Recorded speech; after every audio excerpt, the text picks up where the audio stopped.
Tersangka demo ricuh di kantor BP Batam terkait Rempang diketahui kini bertambah dari 34 menjadi 35 orang. Hal itu diungkap oleh Kabid Humas Polda Kepri Kombes Pol Zahwani Pandra Arsyad pada 18 September 2023. Selain itu, ia menjelaskan bahwa penyidikan kasus kerusuhan unjuk rasa di kantor BP Batam masih berjalan. Pihaknya menetapkan satu tersangka tambahan setelah melakukan pengembangan baik dari Polresta Barelang dan juga Polda Kepri.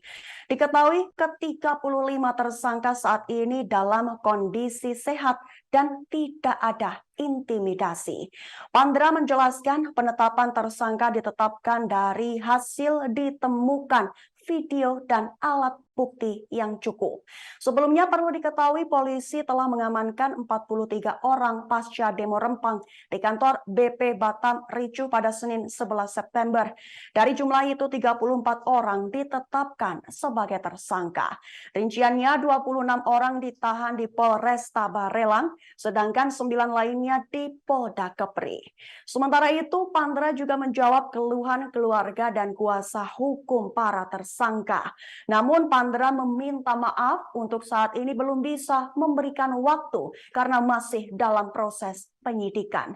Ia juga menegaskan bahwa seluruh tahanan dalam proses penyidikan secara maraton. Dan setelah proses penyidikan rampung, pihaknya baru bisa memberikan waktu kepada para keluarga dan penasihat hukum untuk bertemu.